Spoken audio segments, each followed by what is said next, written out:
Straight up Ohio Girls Hoops. We're here with the coach from Teays Valley, varsity coach from Teays Valley, Coach Joel Baker. How you doing today, Coach? Doing well, how are you? I'm doing great. Good. Coach, talk to me about the season, your team. Just kind of give us a recap. Having a pretty good season up to this point. Had a weird mix of a lot of senior veterans and a lot of young kids for the first time. So struggled a little early in the year with getting our chemistry and learning how to play with each other.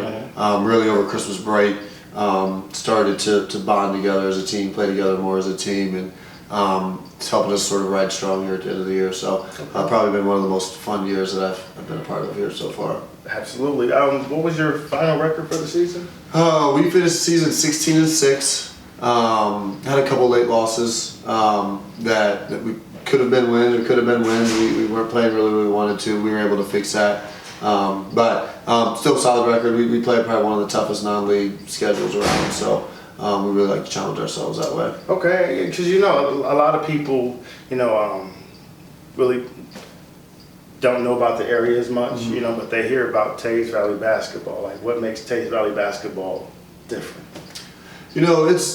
And I didn't know this until I got here. Teays Valley basketball is a really rich tradition in girls basketball. From Jeff Sheets, who coached when they were Division II and Division III, all the way up through, they've always had talented girls basketball players coming through. I think a lot of people feel like Teays Valley's down in West Virginia, not in the Central Ohio area, but I think this group of girls, these seniors, have done a really nice job of putting us on the map, letting people know who we are, and going out and competing with the top teams in the Central District. So it's just been nice for their career to be able to do that. Okay. What girls this year, I know basketball is a team sport, but are there any particular girls that stood out this season that kind of, took leadership roles? Yeah, Shane has always been great on the floor, off the floor this year. She's been much better, much more vocal. It's been exciting to see her set just about every record there is to set scoring-wise in the county and the school. It was nice to see Bailey this year really step up. We need more productivity out of her offensively. We need her to step up and do a little more things that way. She's always been our defensive player. We needed that in. She's a 4-year captain.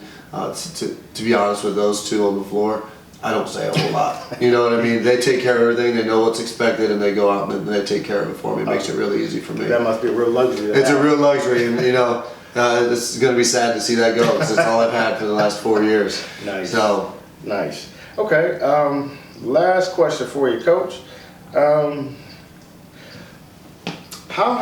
Since you've been coaching, how has the game of girls basketball evolved since you came into it, and where do you see it going? It's becoming much more athletic.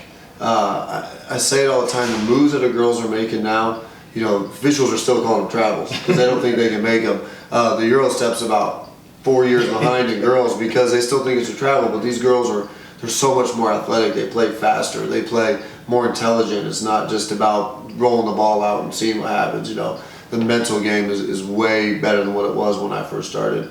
But being around, I just think the athleticism is just amazing where these girls are going. You watch the games of the best teams, and they are quick, up and down types of games. Nice. Last question for you, Coach. I know you have a game today. We get a lot of feedback from, the upcoming classes.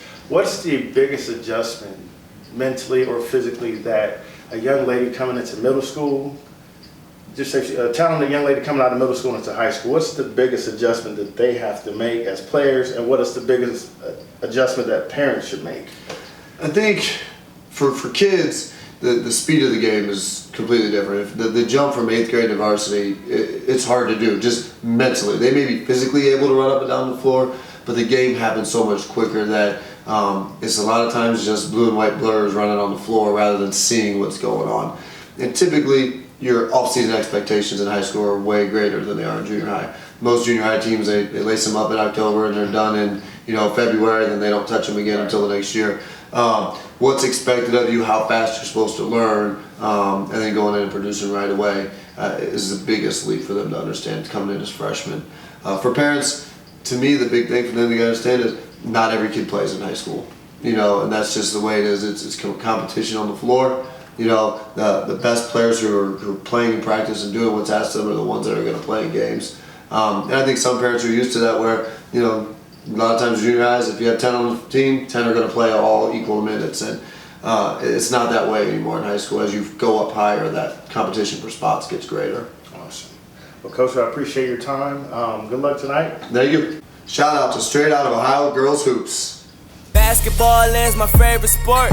We drag a team up and down the court. Have you ready to quit by halftime reports? Whole team on fire, we don't pass the torch. No, you know how the game go.